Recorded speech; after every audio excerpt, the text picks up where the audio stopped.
What's up, everybody? I'm Matt Brody, and this is Simply Must Go. Have you ever gotten a flat tire?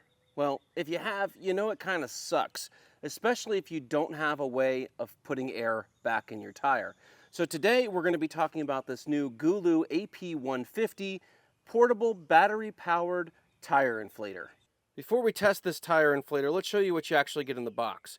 First of all, you're obviously going to get the APL150. You're going to get the extension cord here for putting it into your tire. So you'll screw this into the actual unit, and then that would connect to the tire. You get a USB-C to USB-A power cord. It does not come with a brick, which was a little disappointing.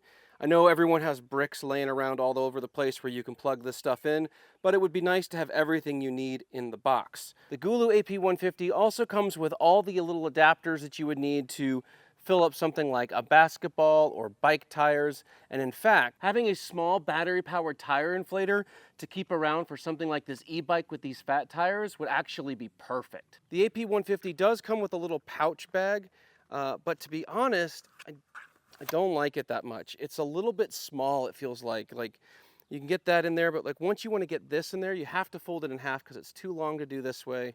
So you kind of have to fold it and jam it in there, and it's just not, it doesn't feel super great to do that. And then once you get it all, you got to tie it, you know, so it doesn't open up and spill out the little adapters and things like that. So I'm not really a fan of like the whole bag style cases for things like this. I'd prefer to have like the hard shell with the zipper, or even something with Velcro that's going to keep it all tight, that you don't have to tie in a knot, because the last thing you want to do is get a knot in this that you can't undo, and then you're fighting with that when you're already frustrated because you have a flat tire and you're late. Like, just not the thing I like. All right, so let's air up this tire and see how it works.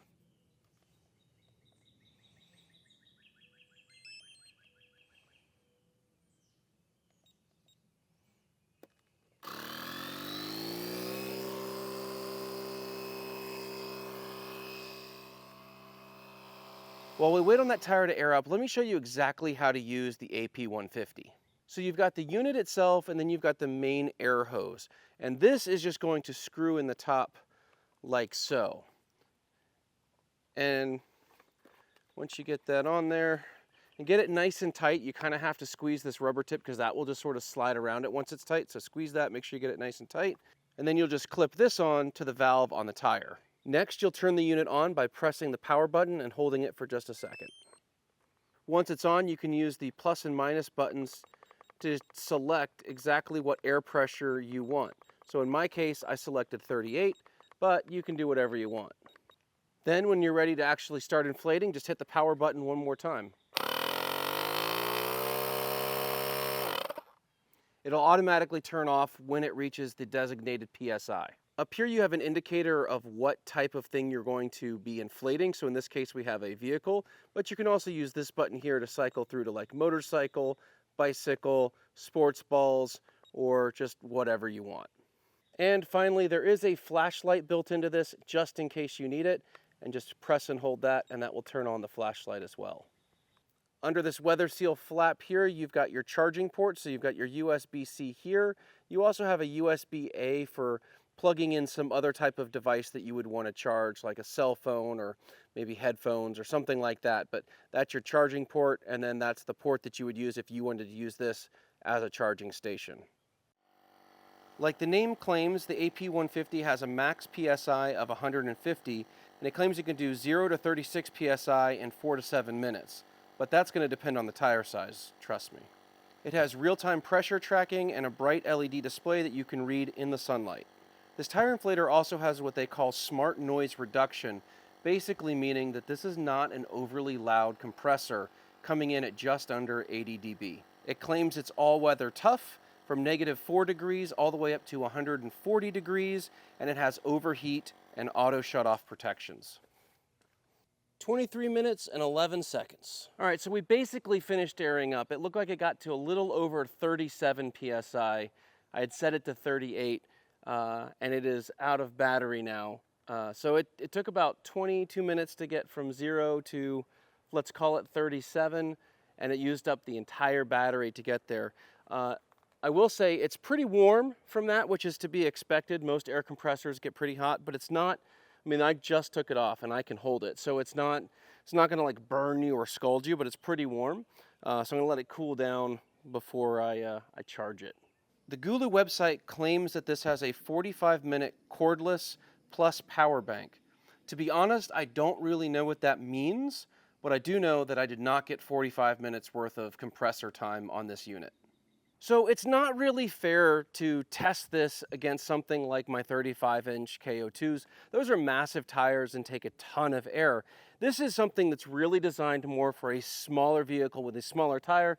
Something like this Corolla, it would have no problem airing up all 4 of these tires with probably less than half the battery used and not a ton of time, because it just doesn't take as much air and as much time to fill up a tiny tire like this that most people are driving on a daily basis. All right, so let's talk about who this entire inflator is really for and if it's worth getting. First of all, there's a saying that 2 is 1 and 1 is none, which is basically a concept of redundancy. Is this going to be the primary tire inflator that you're going to use if you're an off-roader and you're airing up your tires? No, it is not. This is not the tire inflator for that. There are other tire inflators that are specifically designed for bigger tires, for airing up after off-road trips and things like that. Those would be the primary things for those tire inflators. This tire inflator is really designed to be an emergency backup. It's the kind of thing you keep in your trunk just in case you wake up in the morning and you've got a flat tire, or you find somebody in the Publix parking lot and they have a flat tire, something like that.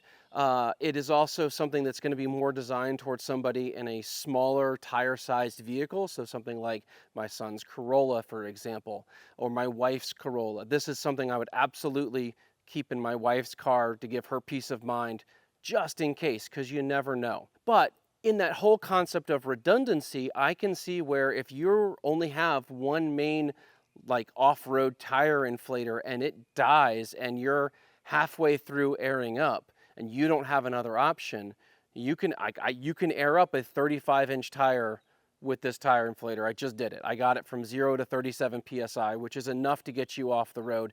And I would much rather be standing here watching this air up for 20 minutes than stuck on the side of the road waiting for a tow truck or something like that for 2 or 3 hours. The other thing I think this is really good for is those scenarios where you need to be mobile with some sort of air pump. So let's say you're at the beach or the pool, something like that, where you want to air up, floaty devices for the kids or something like that.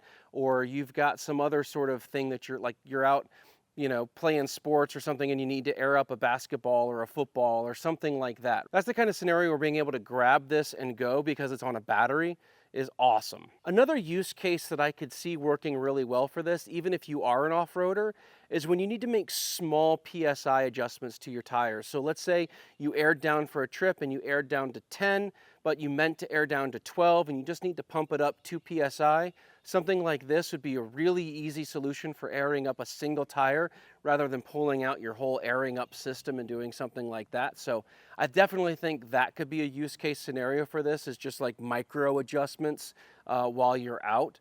And I think there are a lot of advantages to the battery over some of the older style air pumps like the 12 volt, where you had to plug it into your cigarette charger in your car, turn on your car, and then air up. I don't think they're as efficient. And the problem I have with them is you've got to be in proximity to your vehicle to use it. And that sometimes isn't helpful if you are the person who's helping somebody else in a parking lot and they're maybe in a weird spot where it's hard to get to, or they've got a long vehicle or something like that. The other case scenario that I don't think those are good for is if you wake up in the morning and you keep your car in a garage and your tire is flat, you don't want to be running your car in a garage, getting all those fumes like in the garage or maybe even into your home. So it's not ideal. I don't like the idea of running my vehicle to fill up my tire in that scenario. Obviously, as an off-roader, we do it all the time because we're out in the open, but having something like this that you don't have to have a vehicle started in order to air up a tire, I think is a great backup solution or a primary solution for someone who's just using it in emergencies. So do I think the AP150 is something that you should have in your vehicle? Honestly, yeah, it's something that is a great backup to whatever systems you're already using, or if you don't have anything, at least having something that you can use. And for $50, which is the price that it's on like for Amazon and their website, like generally speaking, you can get this for 50 bucks wherever you look. That's a pretty good value for having that kind of peace of mind. It's also way cheaper than a tow truck. The only things that I would say that I don't love about it are the fact that it doesn't come with the power brick for actually charging the device with the USB cable, and I'm not a big fan of the bag style cases. I would rather have like a hard shell case that zips where everything stays in it. I don't have to worry about like, oh, did the little things fall out at some point or whatever. But for 50 bucks, it's hard to complain about those things too much. Other than that, guys, I do think it's a really cool little unit. And for $50, it provides a lot of power. It can do a lot of work and has a lot of functionality. So I think I'm going to keep this in Southlander, again, as primarily a backup, but also for things like if we're out and the kids need to blow up a soccer ball or something like that while we're playing. That's a great thing to use this for, and to always have it in my vehicle, I think is going to be a smart move. If you're interested in the Gooloo AP150, I will leave links for it down in the description below. But again, I think it's a pretty good unit, particularly for the price and for the functionality that it has. I'm definitely going to be keeping it in Southlander as a backup to my primary air and tire inflation system that I use for airing up all 4 35-inch tires. So that's pretty much going to do it for this review, guys. If you like the video, give it a thumbs up. I hope you learned something today. If you have any questions, leave them in the comments below and let me know. Do you have something like this in your rig? And what do you think about having a smaller battery tire inflator as like a secondary backup for what your main system might be? Anyway, guys, God bless, and I will see you on the trails. Peace.